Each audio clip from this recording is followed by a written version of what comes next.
La política es un coliseo. La arena donde hombres y bestias se encuentran constantemente luchando por el pulgar arriba de algún patrón que en virtud debería ser el pueblo y en defecto cambia de turno cada 5 años y responde como presidente de la nación. Y en aquel coliseo los escenarios varían constantemente. Las tradiciones de los antiguos, las excentricidades de los nuevos y la tibieza de los acomodados. El Coliseo paraguayo es el Congreso, y este periodo en particular ya ha sido testigo de grandes e importantes acontecimientos. Desde la caída de quien ostentaba no solo poder y años de tradición, también influencia y dinero como Óscar González Daer, hasta las interrupciones mediáticas de Paraguayo Cubas, que con cinto en mano amenaza a aliados y a opositores, desafiando mucho más que el status quo. La efervescencia ciudadana, el hartazgo que llegó a ya no tolerar lo que antes se toleraba y la presión social condicionan todavía mucho más el desempeño de los actores políticos de este periodo. En este contexto, la ingeniera y socióloga Milda Rivarola analizó este momento de la historia en el que el protagonismo ciudadano exige y pide coherencia y compromiso a quienes gobiernan este terreno del mundo denominado Paraguay.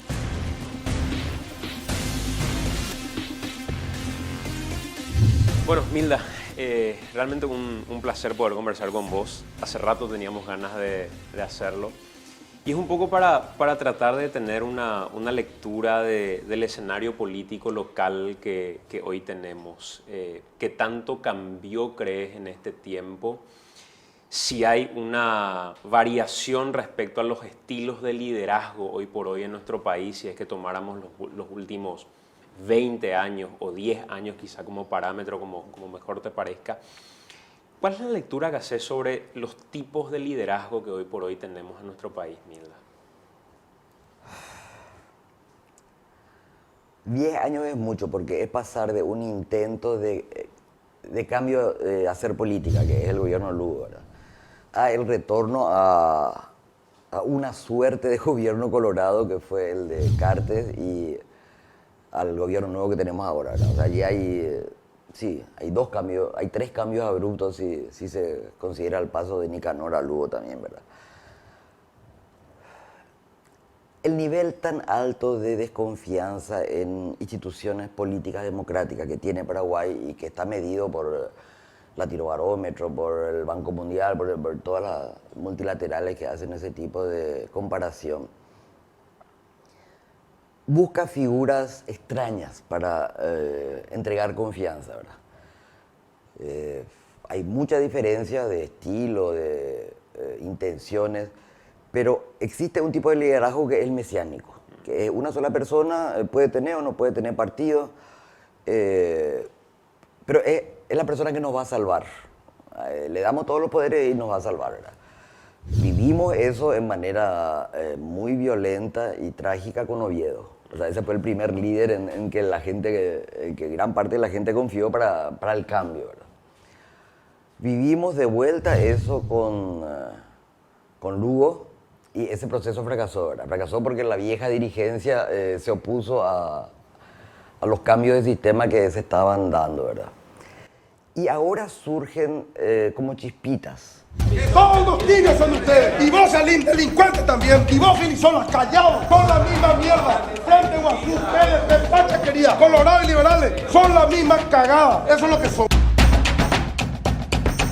El caso Payo Cuba, ¿verdad? Es de vuelta eso, es alguien que viene, patea el tablero, asusta a todo el mundo y en quien la gente confía, ¿verdad? Más que en, qué sé yo, en los viejos senadores, los diputados semimafiosos que viven del interior, ¿verdad?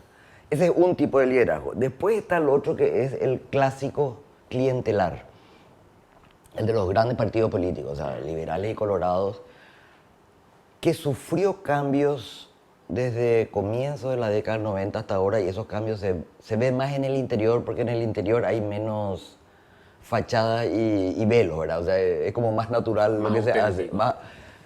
Menos oculto, menos cubierto con discurso demagógico, tipo de cosas. Que es sencillamente el caudillo que consigue remedio, consigue cajón, le consigue ayuda para pagar su cuenta de ande o de celular o comprar moto en cuota y que después le exige el voto, ¿verdad? Es un acuerdo, el acuerdo clientelar es un trato a perfecto, ¿verdad? Yo te ayudo porque soy necesitado y vos me ayudás cuando yo necesito voto, ¿verdad? Ese sistema de liderazgo, entre comillas, porque no es liderazgo, es un acuerdo, es un negocio, ¿verdad? Que afecta al 40% de la población electoral paraguaya, o sea, no es un negocio menor, es el otro tipo de liderazgo, ¿verdad? Y después está uno que surge cada tanto y se destroza, que es el de los pequeños partidos alternativos que se presentan como que van a ser república, van a ser institucionalidad, van a hacer eso, y terminan como tragados por el sistema. Caen de uno de los... Bueno, en general caen del lado clientelar, ¿verdad? O sea, o no hace nada. Pero líderes democráticos republicanos o lideresas con poder no hay, ¿verdad?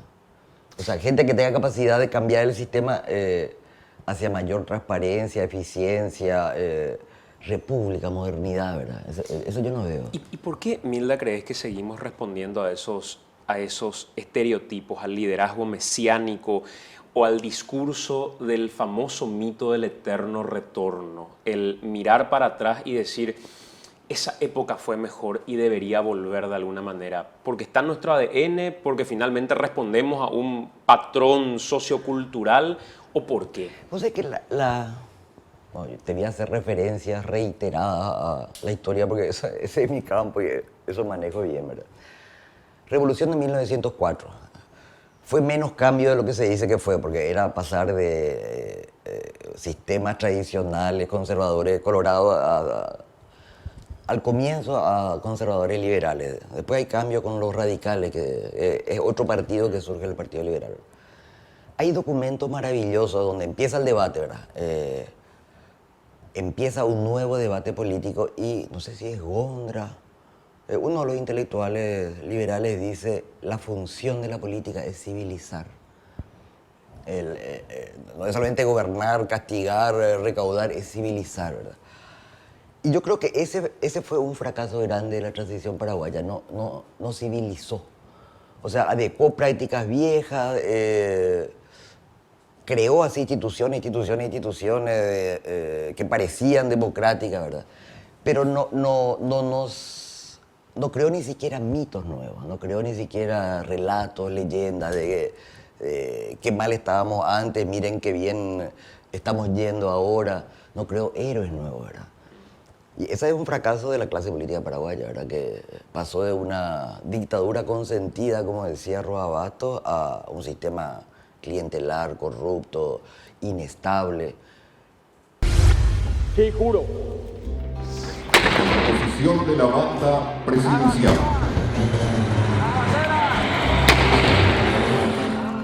En este inicio de un nuevo periodo presidencial, yo les invito a construir desde el disenso. La gente te dice, ¿qué va a pasar con el gobierno de Marito? Cuba el segundo presidente, Guamosi, termina su periodo, ¿verdad? Con problemas en el medio, pero termina. Cuba no termina. Nicanor termina. Lugo no termina. Cartes termina. Así estamos. ¿Verdad? O sea, ni siquiera es un sistema estable, ¿verdad? Y es un sistema que no consiguió algunas cosas. Uno mira ampliación de cobertura educativa, ampliación de acceso a energía eléctrica, agua potable, que es de lo que menos mejoró, ¿verdad? Hubo cambios muy importantes en los 30 años de transición, pero la historia de los conservadores es decir, bueno, no pasó nada, porque no se creó desde la clase política nueva o desde el Estado un modelo confiable de república, ¿verdad? ¿Y crees, Milda, que hoy vivimos en una etapa de de retroceso de nuevo? Porque hay como que ciertas reivindicaciones en los discursos políticos que en realidad no parecen discursos progresistas. Da la sensación que todavía el recurso que se utiliza tiene que ver con un discurso del pasado, o cómo lees básicamente a qué van mutando esos liderazgos. Porque son incapaces de crear un discurso nuevo. Entonces, que no va a recuperar el discurso de Carter, no va a recuperar el discurso de Franco, ¿verdad? Entonces, como no pueden crear otro discurso, se agarran a un discurso viejo que convence, porque convence a bastante gente, porque ya hay al menos una generación que no nació en dictadura. O sea, que desconoce ese tiempo del cual le están contando un relato, ¿verdad? Pero eso es incapacidad de la clase gobernante, ¿verdad? ¿Y eso para qué tipo de liderazgo termina siendo un caldo de cultivo? Digamos que partidos chicos o grupos chicos no logren tener permanencia más allá de un proceso electoral en particular, que no se den renovaciones. ¿Caldo de cultivo para qué tipo de liderazgo termina siendo? Para la conservación del sistema clientelar. O sea, yo no creo que se vuelva a dictadura. O sea, eso respondió a un tiempo, a una coyuntura internacional, al apoyo de Estados Unidos a la dictadura anticomunista, a un estilo de hacer política, ¿verdad? Pero lo que sí se reafirma, y es el objeto de pelea en este momento, de briga, como dirían los brasileros, es el control de ese Estado con todos sus beneficios y facilidades económicas para seguir manteniendo clientela y sistema de gobierno tradicional, ¿verdad? O sea, conservador, tradicional. Yo no le tengo miedo al retorno a la dictadura, le tengo miedo a la conservación de un sistema no republicano con apariencia de democracia, con niveles muy altos de corrupción, con muy bajos resultados en términos de equidad o de combate a la pobreza, y que se viste de seda, ¿verdad? Se viste de seda, pero sigue siendo el mono corrupto y clientelar de siempre, ¿verdad? Cuando hablaste de Cartes, referiste a una especie de gobierno colorado. Ese fue un gobierno empresarial de un grupo pequeño. Este presidente no cumple sus expectativas. Hagan lío. Que tuvo mucho éxito en convencer económicamente y a través de mecanismos de corrupción a parte de la élite política para hacer sus propios negocios, ¿no? O sea, fue colorado porque Stroessner tampoco era colorado, como Echeverría tampoco era liberal, o sea, se puso la camiseta porque era el negocio que convenía en ese momento, ¿verdad? Pero ese fue y están saltando todos los retos de su negociado, digamos, desde el Metrobús hasta la ruta, todo, ¿verdad? O sea, se fue sin pensar que se iba y le están saltando todos sus monos, ¿verdad?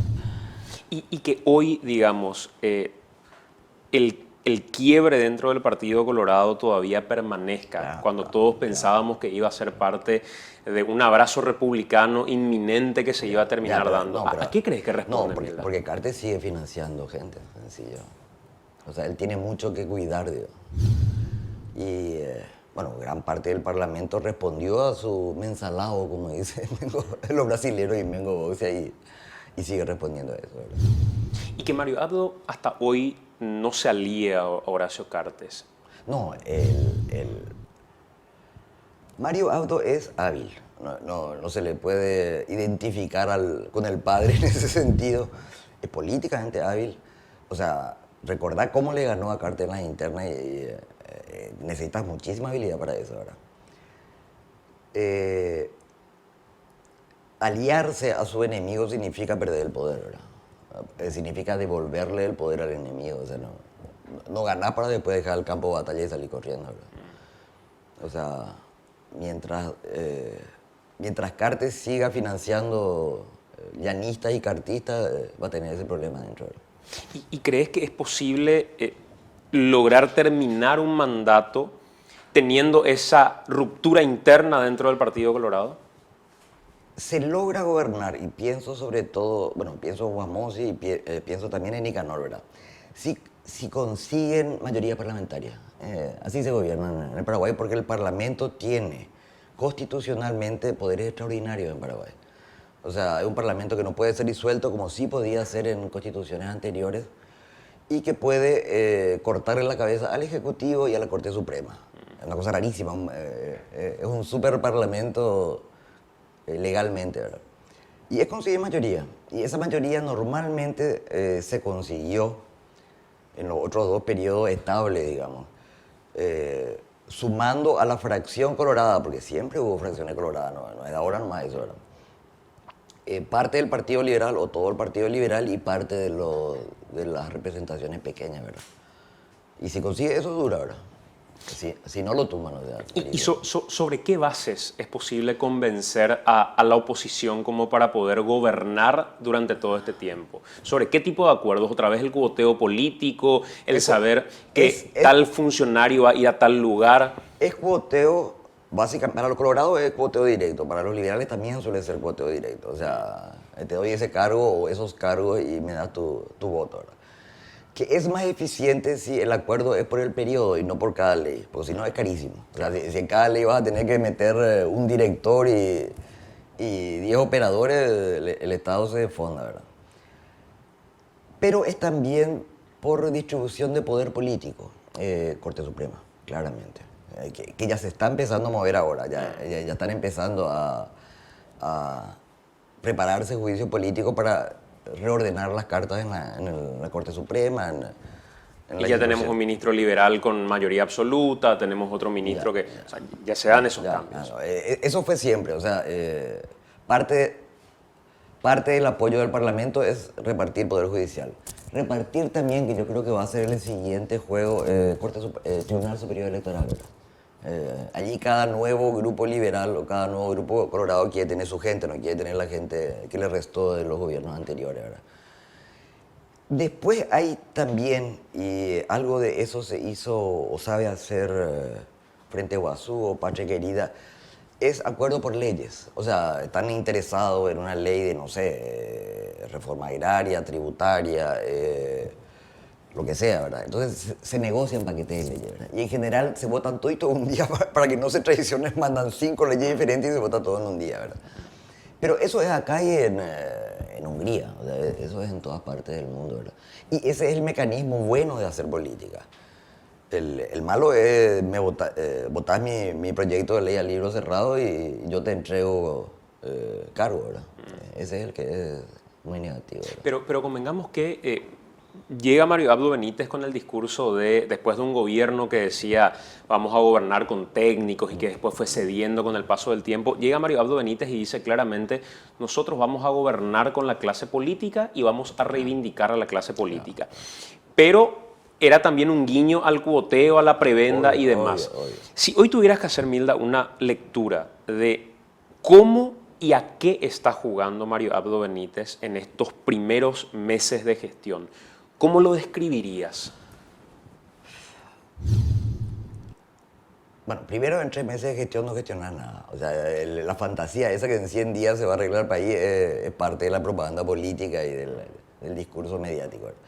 Pero sí podés dar señales claras de qué va a ser tu gobierno después, ¿verdad? En el gobierno Lugo, Esperanza Martínez del comienzo entró. El sistema sanitario, que es un desastre, el sistema de salud pública que se está cayendo a pedazos, va a pasar a ser atención primaria de la salud, va a pasar a ser USF, y terminó siendo lo mejor de la gestión Lugo, ¿verdad? O sea, los indicadores de salud mejoraron radicalmente en esos 4 años, ¿verdad? La impunidad es el cáncer a vencer, complaciente y cómplice para aquellos que tienen influencia en nuestro país. Yo no quiero un juez amigo. Yo no quiero un juez amigo. El discurso, el programa, la entrevista, el programa de gobierno de Mario Abdo fue vamos a luchar contra la corrupción. Fue otras cosas y cuestiones así formales de consultores que le hacen un programa de gobierno y que él aprende bien, ¿verdad? Pero básicamente fue, y en eso él está mostrando resultados, claro, ¿verdad? A través del Ministerio de Interior, a través de aduana, a través de muchas, de educación en este momento. O sea, la gente que metió en cargos clave está removiendo avisperos fuertemente. Y no se puede entender, bueno, que me perdonen los líderes de sociedad civil, pero no se puede entender, no se podría quizás entender la movilización ciudadana que está estallando en todo el país, ¿verdad? Cazapá, Concepción, Central, Luque. Ciudad del Este. Ciudad del Este. Si no está detrás esa percepción de que en este gobierno se puede castigar la corrupción, ¿verdad? Yo creo que ese es un logro para los niveles y para los costos que tiene la corrupción en el sistema político paraguayo. Eso es una señal muy alentadora, ¿verdad? Y básicamente es lo único que hizo, ¿verdad? O sea, no hay ni puede haber todavía logro en 3 meses, ¿verdad? Pero eso que prometió está cumpliendo, ¿verdad? Y eso está generando una movilización ciudadana, no de apoyo a él, pero sí de decir, bueno, por fin nos sacaron el peso que tenemos encima, podemos castigar a nuestros intendentes, a nuestros senadores, a toda esta gente que nos estuvo robando tanto tiempo. Pero ¿crees, Milda, que responde también a una lectura correcta del momento que estamos viviendo?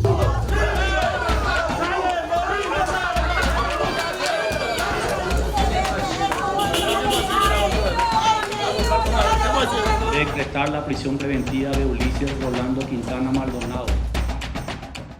Porque supongamos que hoy no tengamos a un González Daer tras las rejas, que no tengamos a un Ulises Quintana tras las rejas y que se siga manteniendo la protección y la impunidad para quienes son de un sector político. ¿Crees que responde a una idea con la que llega Mario Abdo de lucha contra la corrupción o a una lectura de qué es lo que la gente en ese momento está pidiendo? Ambas las dos cosas, como dice la gente, se retroalimentan. Pero es también, lo que pasa es que tiene daños colaterales sobre su propio grupo, ¿verdad? Es también limar el poder que tiene todavía el cartismo en el Poder Judicial, en el Parlamento. O sea, está castigando enemigos cartistas. Bueno, de paso le sale un chispazo y liga uno al grupo, ¿verdad? Pero eso es inevitable. Pero tiene que cerrarse, porque si no va a generar otra frustración más en las movilizaciones ciudadanas. Y recordemos lo del marzo paraguayo y lo que vino después, ¿verdad? Tiene que generar resultados, tiene que generar castigo. Porque si es nomás que hubo mucho ruido y al final el que se alejó un ratito volvió después, ya él nunca más me iba a manifestar, ¿verdad? O sea, si el sistema judicial es incapaz, y el sistema judicial es de los más infiltrados por la corrupción que hay en este momento, ¿verdad? O sea, tiene que reaccionar también, ¿verdad? Y yo estoy viendo muy lentamente, porque en el Poder Judicial también hay internas entre fiscales, jueces, roscas, ¿verdad?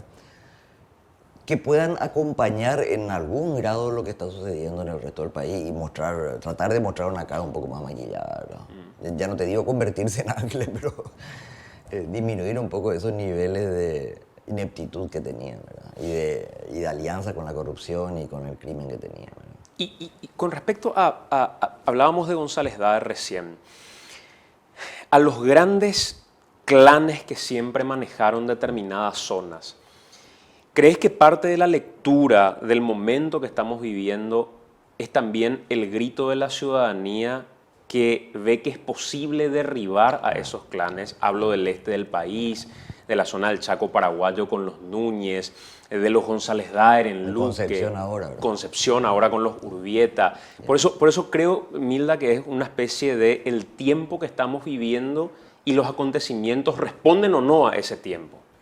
Yo creo que sí, hasta ahora sí. O sea, ¿cómo es que dicen? Nunca es más oscura la noche que antes del amanecer. O sea, ese cambio supone, por supuesto, algo que parece así un caos, un descontrol, pero de otra manera no se puede, ¿verdad? O sea, todo cambio supone oscuridad de la noche antes del amanecer, ¿verdad? Ojalá haya amanecer después de eso, porque lo otro es muy terrible. Y sobre todo es terrible en el sentido del retraso no sé, la república, la democracia, no sé cómo llamarle, paraguaya, frente a desafíos mundiales del momento, ¿verdad?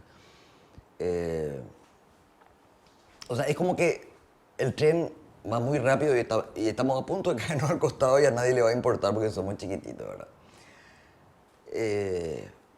Ya no ir a globalización, creación de inteligencia artificial, biogenética, a todo ese cambio climático, todas esas transformaciones y revoluciones impresionantes que están ocurriendo en el mundo, sino en lo que es contexto regional nomás, ¿verdad?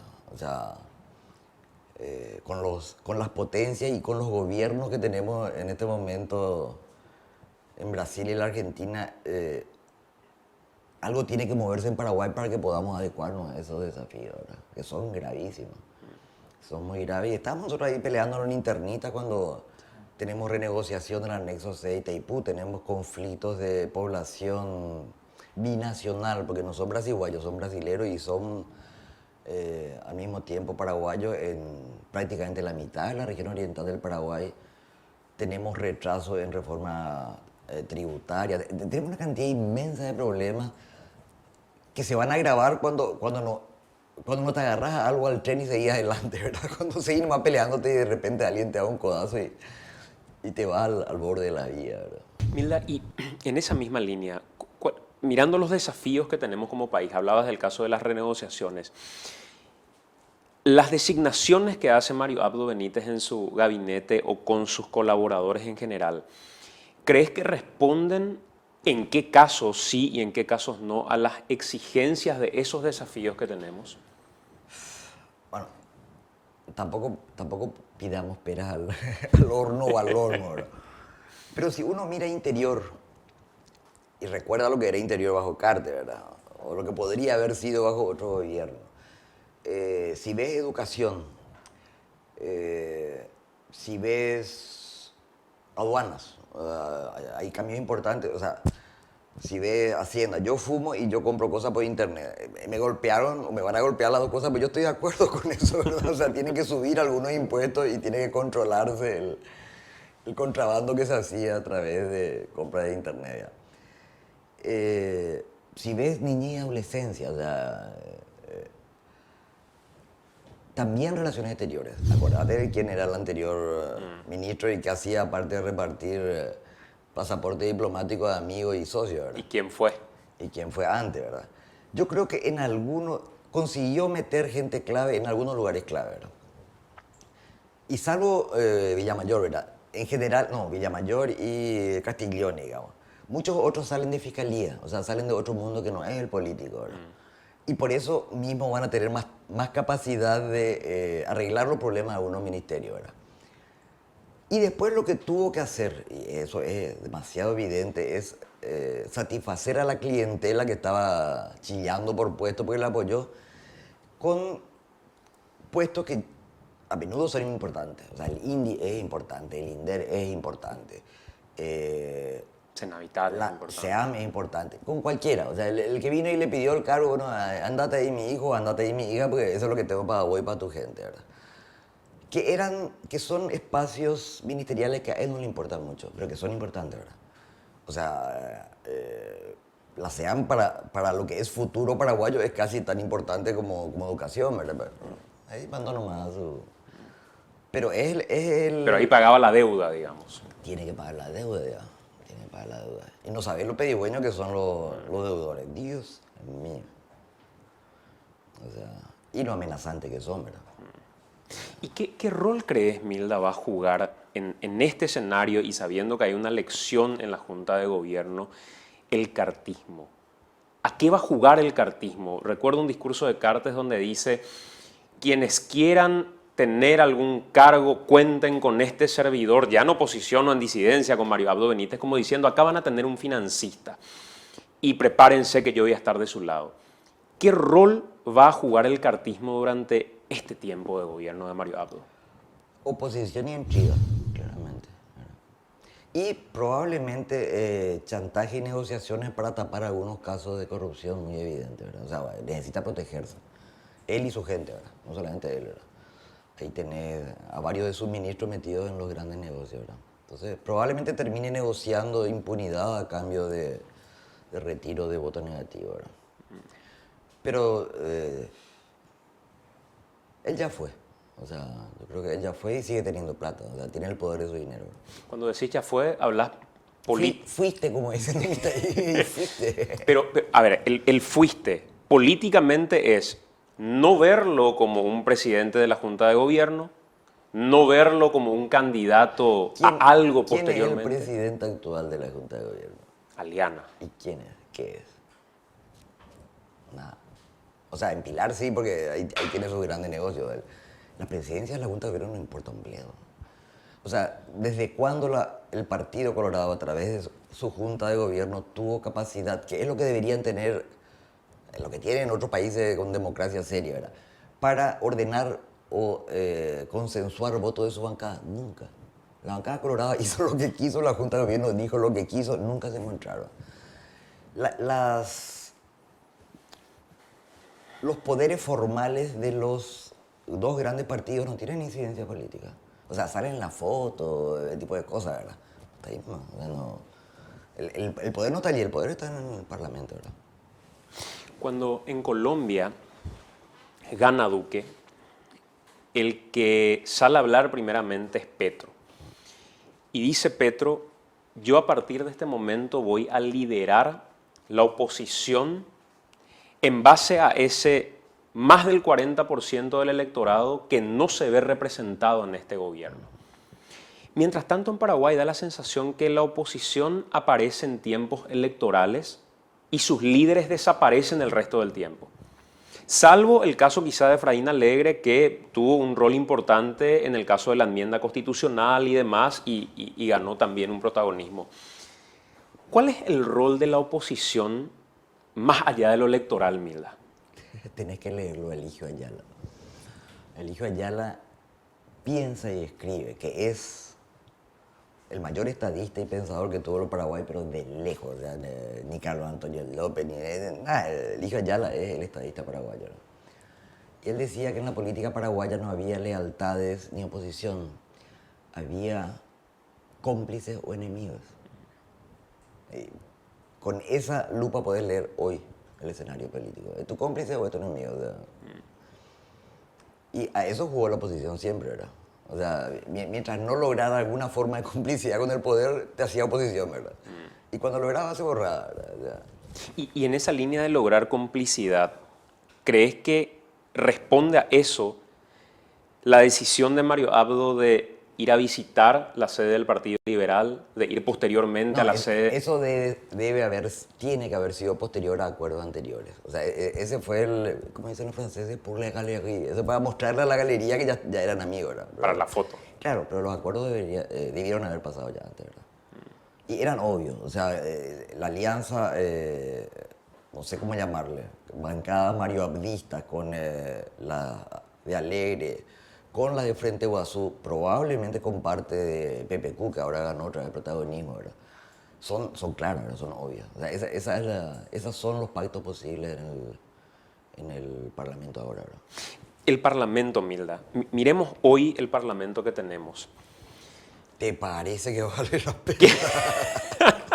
Yo prefiero mirar otra cosa, cualquier otra cosa. ¿Quién crees que representa hoy en el Parlamento a la oposición, al contrapoder en el Parlamento de la Nación? Es difícil explicarle a los extranjeros, sobre todo, que vienen así con su esquema de... hay partidos socialistas, partidos conservadores, partidos antiglobalización. Como el escenario político paraguayo, y te quedas mirándolo así, bueno, vamos a empezar por de cero, no es así. Tanto el Partido Colorado como el Partido Liberal son partidos conservadores políticamente. O sea, allí salvo un Paco Bá que de repente arma escándalo, así, o la INO en su momento, uno lee cómo han votado las distintas leyes, son ambos partidos conservadores, incluso dentro de su internita, ¿verdad? Se abrió muy lentamente, y creo que tienen 13, 14, 15%, y no creció mucho desde la Asunción para Todos. O sea, la primera experiencia de agrupación de progresistas de izquierda fue Asunción para Todos en el 91, ¿verdad? Que apareció y ganó. O sea, se presentó y ya le ganó a los colorados, ¿verdad? Eso hace un 13 o 14%. Del 11 que fue Constitución para Todos, o 12, ahora subió a 15, ponele, ¿verdad? Y que es también la sumatoria de Frente Guazú, que está fuertemente liderado por Lugo y que tiene disciplina interna, a grupitos pequeños, o sea, PDP, que aparece, desaparece, se pelean, se le va uno, viene otro, ¿verdad? No se llevan muy bien entre ellos, ¿verdad? Como tampoco los liberales ni los colorados se llevan muy bien entre ellos, ¿verdad? Y después tenés un porcentaje bastante grande, que es los otros partidos. Los otros partidos que bueno, sabe para dónde va a patear, hasta que al final termina más o menos votando como se les antoja o sumándose a la mayoría coyuntural, ¿verdad? Yo estoy cada vez más convencida que de esa manera, así conservadores, liberales, progresistas, es muy difícil. Liberales no hay. O sea, quizás PPQ podría ser un partido liberal, ¿verdad? Liberal en el sentido republicano, decimonónico, ¿verdad? Pero hay temas en los cuales vos detectás enseguida las bancadas. Hay una bancada prosojera, pro agrobusiness, prosojera, que normalmente coincide con el antilegislación ambiental, ¿verdad? Esa bancada enseguida detectada y atraviesa todos los partidos. Tenés una bancada narco, claramente. O sea, Una bancada narco. Claro, mira, diputado, ¿verdad? O sea, ahora están saltando alguna chispita, ¿verdad? Pero el sistema de descentralización y de elección territorial permitió la entrada. Antes ellos financiaban diputados, ahora entraron todos ellos, ¿verdad? O sea, entraron miembros de los clanes, ¿verdad? Tenés bancada antiderechos femeninos, LTGB, educación sexual reproductiva. Esa bancada es firmísima, ¿verdad? Y atraviesa tanto todos los partidos, ¿verdad? Esos son los partidos. Esos son los partidos. Y muchos miembros de bancada pertenecen a varias, ¿verdad? O sea, son narcos y también son pro agrobusiness, por ejemplo, ¿verdad? Y después tenés una pequeña bancada más o menos progresista que es a favor de los derechos, de la ley antidiscriminación, de cambio, de reforma. Tenés una bancada antirreforma tributaria, ¿verdad? Que normalmente coincide también con la primera de agrobusiness, ¿verdad?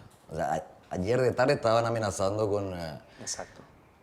Reaparece enseguida y reaparece en forma muy violenta. Tienen dinero, tienen lobby y tienen mecanismos de presión muy eficientes, ¿verdad?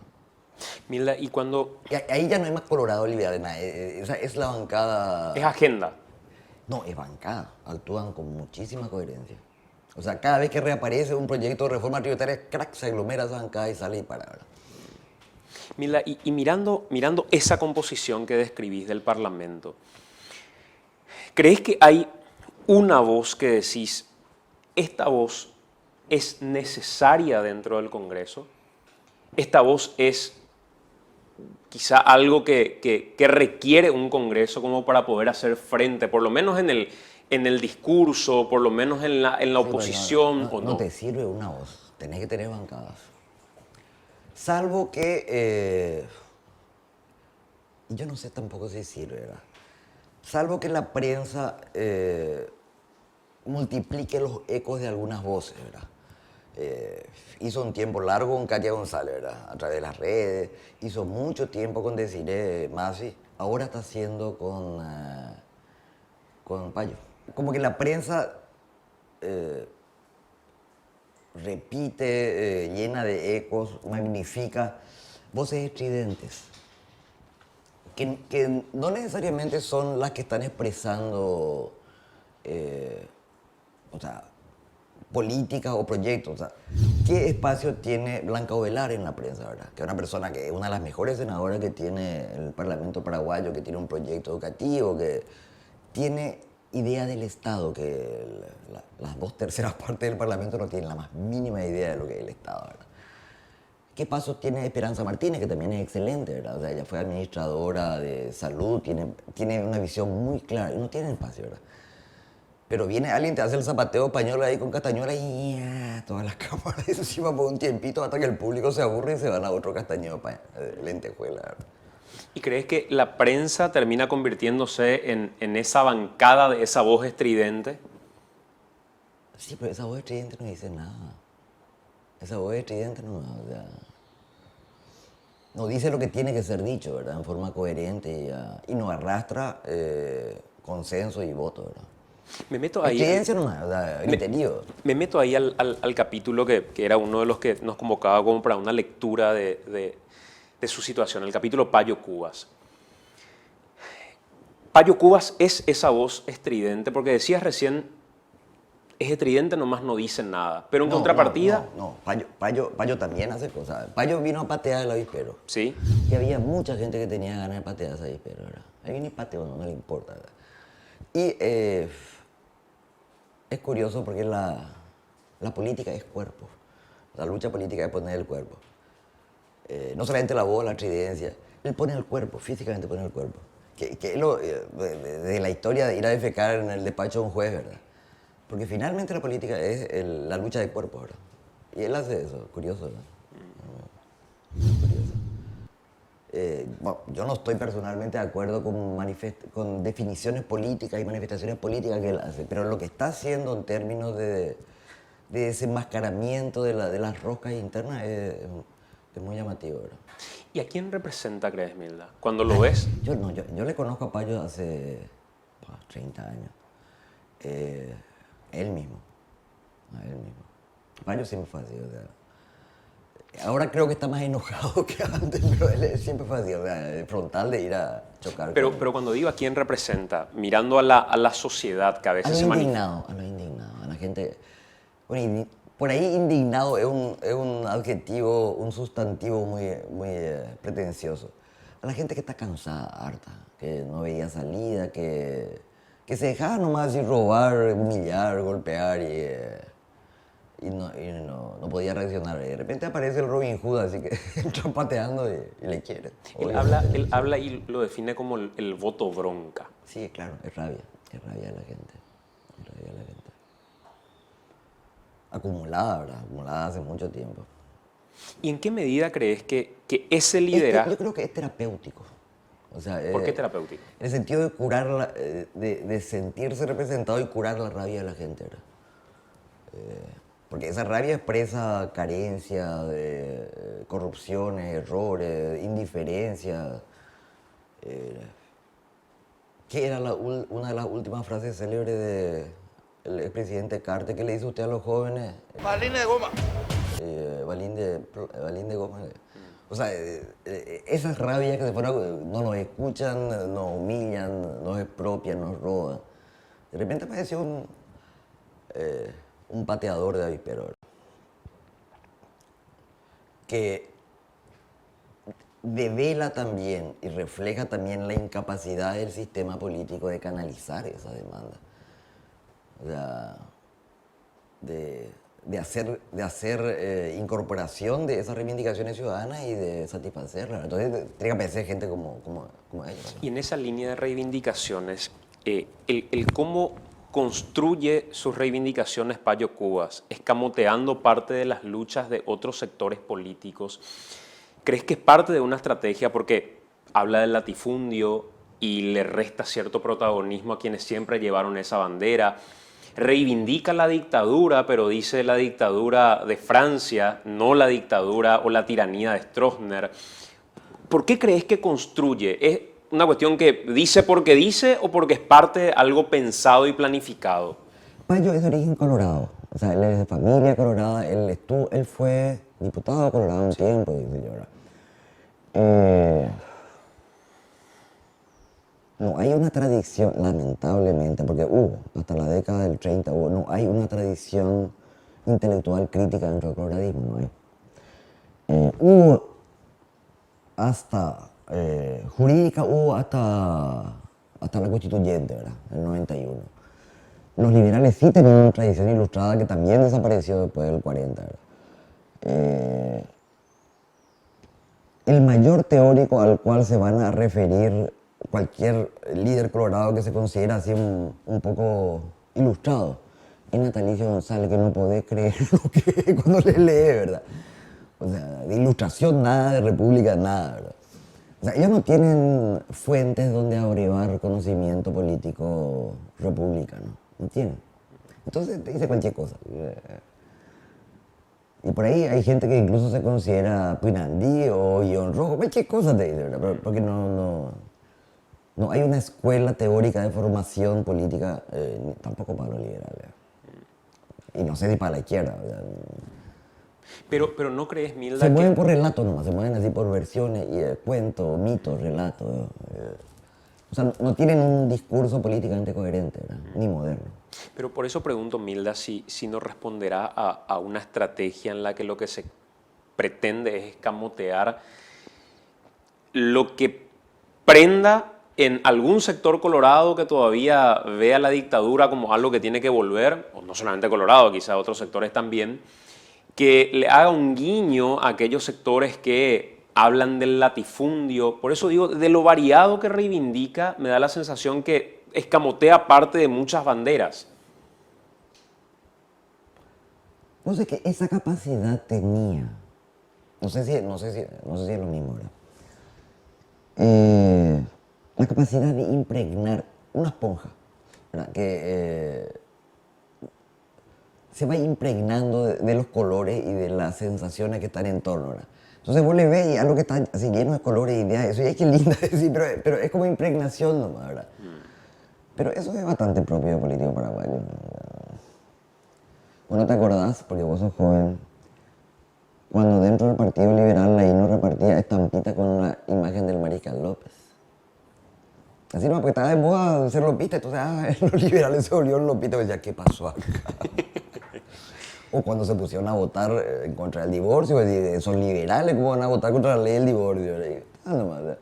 Esa historia de impregnación, nomás ideas que están, pero sobre todo de ausencia de un ideario, ¿verdad?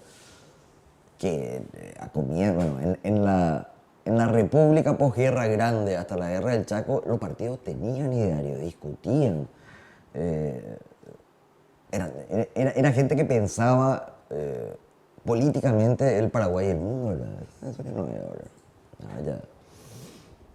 ¿Y qué futuro tiene un liderazgo como el de Payo? ¿Crees que puede pretender algo más que el Congreso de la Nación? Porque uno mira redes, uno escucha voces en las calles y la gente dice sentirse representada. Claro, y tiene futuro, por supuesto. Tiene futuro un tiempo. Las diferencias son grandes, pero Oviedo se murió antes de morirse políticamente. Unos 7 o 8 años antes de su accidente, Oviedo ya no tenía voto, ¿verdad? O sea, si ese mesianismo, digamos, no genera y tiene muchas dificultades en generar políticas reales, se mueven matando después, ¿verdad? O sea, el Robin Hood fue lindo hasta que descubrimos que no sería, ¿verdad? A menos que sirva, pero hasta ahora ninguno no sirvió, ¿verdad? Pero yo creo que él tiene un futuro político o sea, no tendría futuro en Uruguay, no tendría futuro en Costa Rica, no tendría futuro en, no sé, en Holanda, que es una de las democracias perfectas, ¿verdad? O en Nueva Zelanda. Pero va a tener futuro en el Paraguay por el tipo de sistema como inútil de partido y de representación paraguaya. ¿Y qué crees que busca Milda cuando después de provocarle al resto de los legisladores y enfrentarse hasta a sus propios aliados originales, como el caso de Desiree Macia, quien le llama corruptita, helicóptero y qué sé yo, termina la siguiente sesión diciendo, sanciónenme? A lo que Enrique Riera responde, lo que Payo busca es que se lo sancione para que la gente se levante. Claro. ¿Por qué crees que hace eso? El mártir. No hay nada que atraiga más seguidores que un mártir, ¿verdad? Pero, bueno, la puesta en marcha real de la multa por inasistencia, que era el viejo mecanismo o de haraganería o de chantaje que tenían todos los parlamentarios paraguayos, se acabó gracias a Payo, ¿verdad? O sea, ayer o hoy aparecieron toditos juntos sentados en su silla, ¿verdad? O sea, no vaya a creer que es tan inútil. No vaya a creer que es tan inútil, funciona, ¿verdad? O sea que puede que sean prejuicios. En general, el político paraguayo vos no sabe con qué enfala. Hay tesis doctorales en el Brasil sobre eso, ¿verdad? Es prepotente. Te voy a mostrar lo poderoso que yo soy. Hasta que encuentre a alguien que grita más alto. Y se acabó. Y empieza a mover la colita atemorizada, ¿verdad? ¿Qué es lo que él está haciendo, verdad? Y está haciendo por vía del escándalo y del quilombo, ¿verdad? Y funciona, están todos asustados. Están realmente asustados, ¿verdad? O sea, si no estarían ayer todos sentaditos en su curule para legislar, bueno, que no estuvieron en los últimos 6 años, ¿verdad? ¿En qué medida crees que este momento que estamos viviendo, Milda, va a permitir que las necesidades de la gente lleguen hasta el poder legislativo? No las necesidades del poder. No, tiene que haber transformaciones del sistema de partido y del sistema electoral. O si no, nunca... O sea, ¿quién representa a los pobres en el Parlamento? A toda esa población que no tiene $10 de ingreso diario, ¿verdad? ¿Quién representa a los campesinos que están peleando por la sobrevivencia de un sistema que duró milenios y que se está destrozando ahora? ¿Quién representa a los indígenas chaqueños? O a los de la región oriental que están entrando los vecinos a quemarle sus chozas y a ocupar su territorio, ¿verdad? ¿Quién representa realmente los intereses de las mujeres en Paraguay, ¿verdad? Cuyo problema no es si salgo o no salgo en un desfile de moda, que no tienen que dar de comer a sus hijos, ¿verdad? Porque el padre no está y el Estado no le protege de la violencia y de la agresión. ¿Quién protege a los animales en Paraguay? Que es un tema que a mí me toca. Nadie. Y no estamos hablando de minorías, estamos hablando de sectores muy amplios. El Latinobarómetro es interesante, es una medición que se hace en Perú para toda América Latina y que es un insumo obligatorio así de todos los diagnósticos de América Latina. Tiene una pregunta reiterada todos los años. ¿Usted cree que se gobierna para el bien de todo el pueblo o solamente para un grupo de poderosos? Paraguay pasó del primer lugar de 90% de gente que decía no, se gobierna para los poderosos, no se gobierna para nosotros. Que era tuvo el primer puesto, ¿verdad? Creo que fue 16. Después le ganó Brasil. Brasil ahora tiene el primer puesto de no, se gobierna para los poderosos. No sé. Y esa es la negación de la república y de la democracia. O sea, si los distintos segmentos de la población no tienen representación real dentro de órganos de poder, eso no es una democracia, ¿verdad? Eso es una fachada, eso es una... Nunca olvidemos, porque esa fue la última foto que recibió el mundo de Paraguay, lo que fue el incendio del Congreso. Y no te digo la gente que se fue a quemar. Yo no estaba acá, estaba en Dominicana. Y la alegría furiosa en las redes, por fin.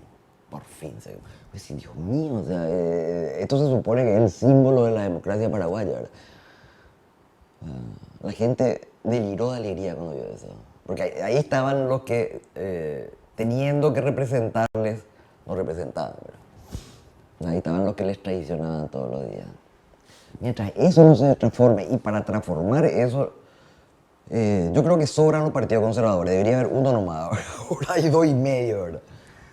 Y debería reformarse radicalmente el sistema electoral mismo, ¿verdad? O sea, tenía un 40% de gente que vota comprada. O sea, y eso medido en mediciones serias, ¿verdad? O sea, que si no se va a su operador que le dio ayuda antes a llevarle, el tipo no se va a votar o la mujer no se va a votar, no le importa, ¿verdad? O sea, tenemos un 40% del voto real que está cooptado por el sistema clientelar, ¿verdad?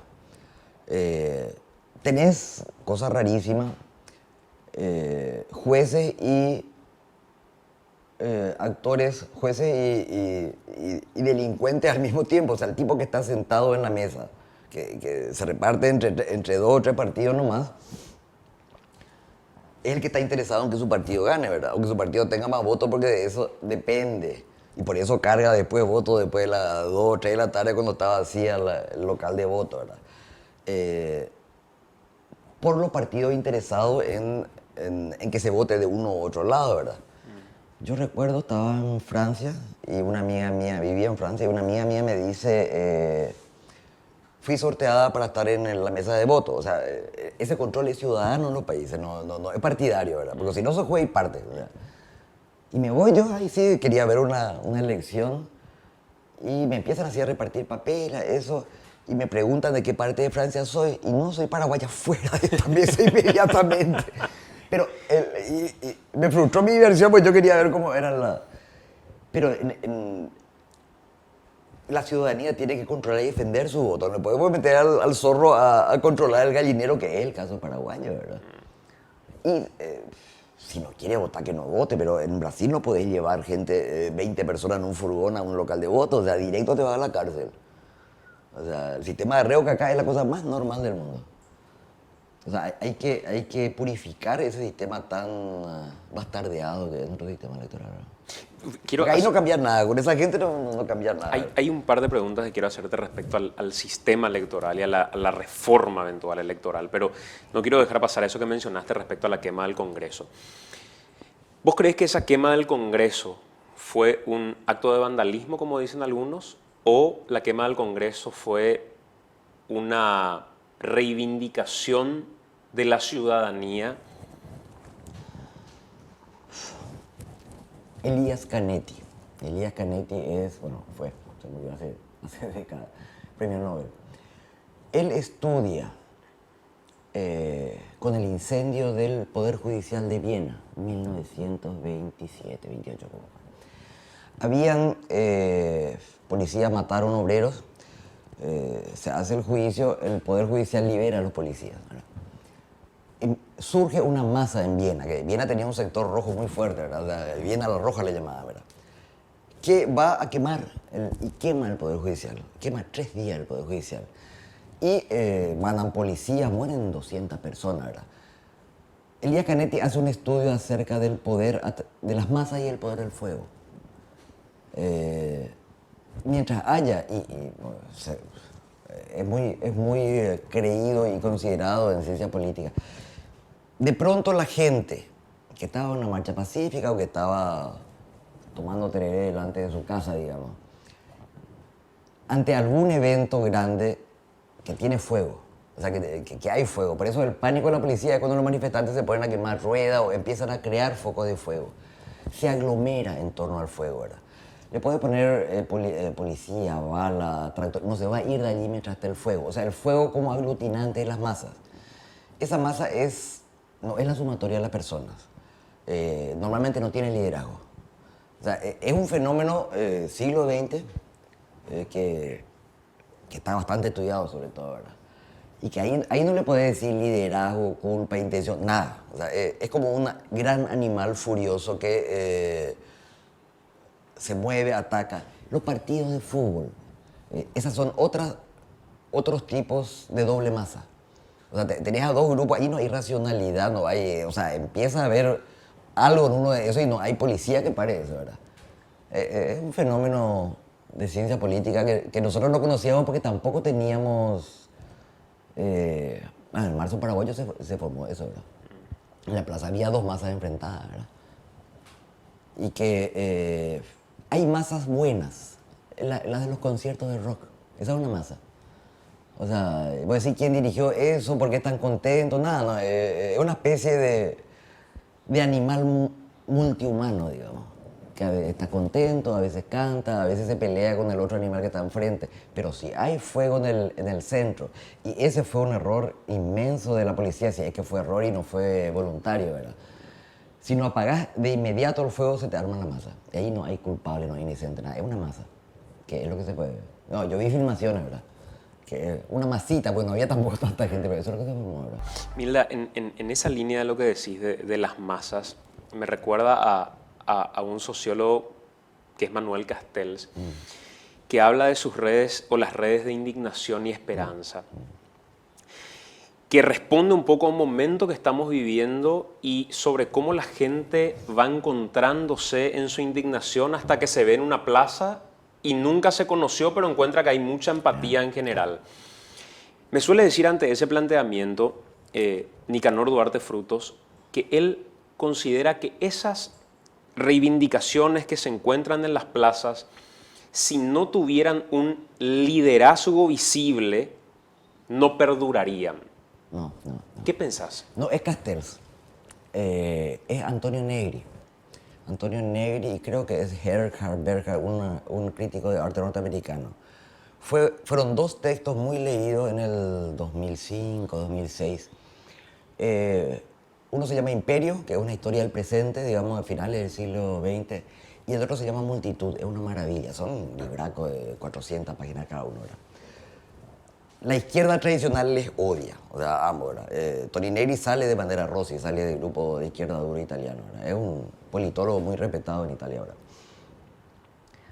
Él dice todas esas maneras de actuar políticamente con lo que nacimos, partido político, sindicato, movimiento campesino, eso no existe, ya no funciona, ya se murieron. Incluso los partidos de izquierda, ya el mundo no se mueve así.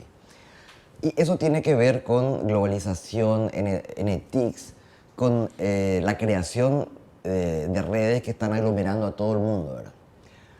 Y ellos toman como ejemplo la lucha antiglobalización, el G8, que después ahora tienen que reunir en islita con avioneta porque si no, no pueden reunirse, ¿verdad? Las manifestaciones en redes no tienen liderazgo, ni van a tener nunca liderazgo, porque son en redes, son paralelas, son equitativas, no son jerárquicas como eran los viejos movimientos y partidos políticos anteriores, ¿verdad? Tampoco tienen sensibilidades ideológicas, pero no tienen ideología, en el sentido claro, ¿verdad? Provienen de muchos medios, o sea, la gente que iba y venían de Japón, venían de Etiopía, se iban de Argentina, venían de Canadá, ¿verdad? A manifestarse con la globalización eran defensores animales, feministas, preocupados porque un tren le iba a pasar en el medio de su población y no querían, eran cualquier cosa, o sea, distintas comunidades pequeñas que peleaban algunas cosas, ¿verdad? Y de repente encuentran algo en el que confluir todos. Eso tampoco queremos, ¿verdad? Entonces, a través de redes, se conectan a través de redes, a través de comunidades virtuales, ¿verdad? Y se mueven, aparecen. Termina la lucha, digamos. Y aparecen, y esa es una de las partes más interesantes de la cuestión. La cuestión de la UNA. Una no te calles. Una no te calles fue exactamente eso, ¿verdad? O sea, allí no había liderazgo. Decir, ¿quién es el líder? Y no, bueno, está pero ayer nomás era, ahora apareció otra, ¿verdad? Y tienen, viste que las viejas manifestaciones obreras o partidarias eran con banderas, llantos, gritos. Tienen un carácter lúdico, de juego, de baile, de danza, de sentirse hermanos durante mucho tiempo. Mucho tiempo, de repente, 4 días nomás, ¿verdad? Y después se van. O sea, consiguieron lo que querían y vuelven a sus sitios habituales, ¿verdad? Ese es un fenómeno que cambió el mundo, está cambiando el mundo. O sea, ya no son los partidos, los viejos partidos los que están cambiando la cosa de Europa. Son ese tipo de presiones y manifestaciones que salen de gente joven normalmente, que ya no tiene ninguna referencia de los viejos liderazgos ni de las viejas asociaciones. Ese es el futuro. Como los scratches, Milda. Claro. O sea, ahí no hay partido, ahí no hay liderazgo, nada. O sea, aparece. Lo que pasa es que los scratches no tienen todavía el volumen que tenía el Una no te calles. El Una no te calles de repente se llenó, que es grande la ciudad universitaria, ¿verdad? Y que tiene básicamente un sentido de fiesta. Como tenían las huelgas al inicio, la huelga también era una fiesta, ¿verdad? Pero, o sea, está cambiando el poder, está cambiando la política, está cambiando las relaciones humanas, está cambiando todo en el mundo, ¿verdad? O sea, y nosotros de repente seguimos pensando en el código finales del siglo XIX, comienzo del XX, ya no es así, ¿verdad? Ya no es así. Milda, por último, porque me pareció importante que lo hayas tocado, la reforma electoral. Hoy, Más importante la reforma tributaria. ¿Sí? Sí, toda la vida. ¿En qué línea crees? El Estado paraguayo no tiene plata. O sea, está creando cada vez más cargos y empleo. Se están endeudando a niveles altísimos por la incompetencia, el miedo o la complicidad de las sucesivas autoridades con los que no quieren pagar impuestos, que son los que son más ricos. Mientras no haya eso, nosotros vamos camino al endeudamiento tipo Argentina, o sea, clarísimo. Mientras no se reforme el sistema tributario que castiga con IVA a todo el mundo, ¿verdad? Y es incapaz de cobrar IRP no te digo al clan Zacarías, a gran parte del sector que acumula dinero y que está financiando o que consigue equipos buenos de contadores que le hacen tributar 0 en el IRP. O sea, yo tributo IRP que salió, ¿verdad? O sea, y tributo bastante, ¿verdad? Pero el Estado paraguayo no tiene porque la función del Estado es superponerse a la fuerza de los intereses individuales para crear el bien común, a los intereses sectoriales para crear el bien común. El Estado paraguayo es incapaz de sobreponerse al poder de las grandes fortunas y los grandes negocios paraguayos para crear el Estado. No sabe hacer, no puede hacer, ¿verdad? Ni Lugo pudo hacer eso. Bueno, Carter luego ni se propuso, ¿verdad? Pero eso supone que nuestras finanzas están yendo al diablo y que no hay dinero ni para salud, ni para educación, ni para formación en tecnología, para nada. O sea, una precariedad total ni para política de equidad, ¿verdad? La reforma tributaria es importantísima. Y como parece tan complicada que no es, ¿verdad? O sea, a mí me cae mi banco serio porque hago un depósito de $2.000 sin justificar y el MESER lava, ¿cuánto? 3.000 millones de dólares y la CPLA no le dice nada. Voy a decir, bueno, no pueden pues, castigar a los chicos y beneficiar a los peces gordos, ¿verdad? Ese es un tema. El tema de reforma electoral, allí se cometieron errores en el diseño del sistema anterior, ¿verdad? Que el sistema anterior viene del 93, 94, ¿verdad? Y se reformó 1000 veces ya el Código Electoral, ¿verdad? Pero tiene que ver con que se debilitó a los partidos. Bueno, primero que se dio vía libre al clientelismo y a la corrupción, ¿verdad? O sea, ¿vos sabés cuántos empleados tiene el Superior Tribunal de Justicia Electoral siendo incapaz de siquiera procesar los datos de una elección? Vos buscas los datos de la elección y te salen así los numeritos y tenés que agarrar tu computadora y empezar a sumar, porque ni gráfico no hacen, ni tabla no saben hacer, ¿verdad? Es que se cedió, al cederle tanto poder al voto directo, al voto municipal, a los pequeños aglomeraditos de voto, porque supuestamente éramos descentralizados y había mucha centralización, se aceleró el proceso natural de vaciamiento de los partidos. Me dice un viejo caudillo de mi zona, antes nosotros íbamos y hablábamos con el jefe de la compañía, nuestro correligionario, y le decíamos, este es nuestro candidato. Él te decía, bueno sí o bueno no, vamos a votarte, ¿verdad? Y ya estaba, o sea, ya sabía qué iba a hacer, no te pedía dinero, nada. Me dice, ahora te vas y tenés que entrar a financiar toda su cadena de operadores y de punteros, con el riesgo de que venga el candidato diferente y le pague un poco más y te lleve todos tus votos. O sea, ya no hay ni siquiera ese voy a convencerle a mi gente que me vote, ¿verdad? O sea, destrozaron, quizá por alguna tendencia natural de la gente a no darle importancia al voto y a conseguir un 100.000 el día de las elecciones, ¿verdad?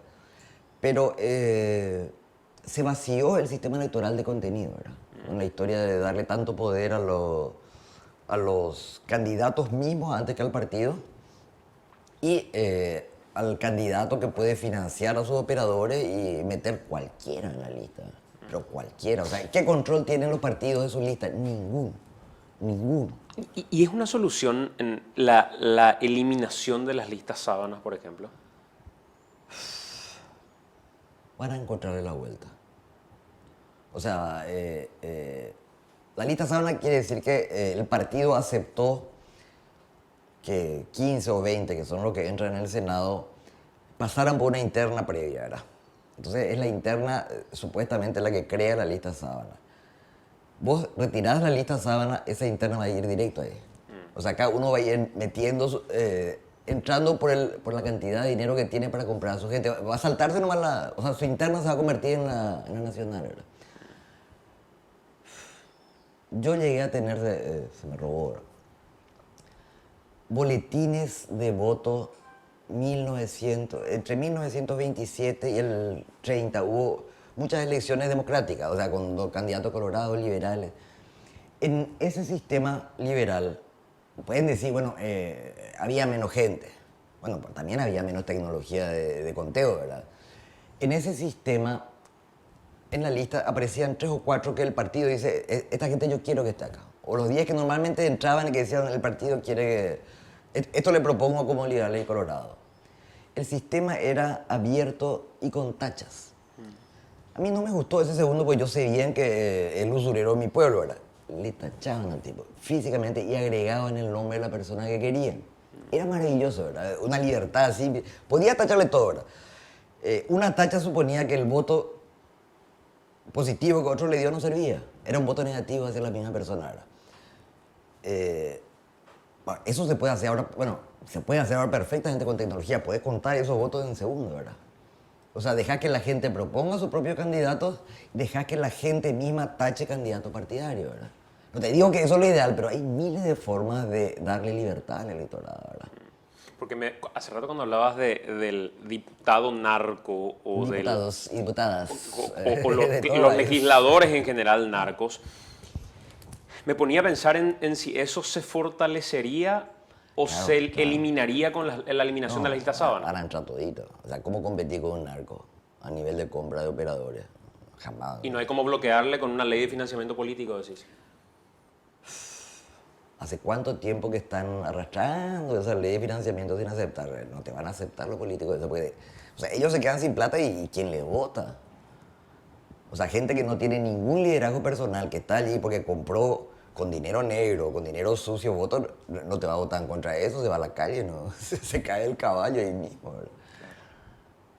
Y mira que hay proyectos de cambio y hay diagnósticos de hace, que yo conozca, de hace más de 10 años de control de financiamiento, ¿verdad? No hay caso, no te van a aceptar porque ahí se quedan sin el poder que tienen, ¿verdad? Milda, un placer hablar con vos. ¿Te parece? No De es verdad. medio depresivo. No. No es medio deprimente hablar de... Gracias, Milda.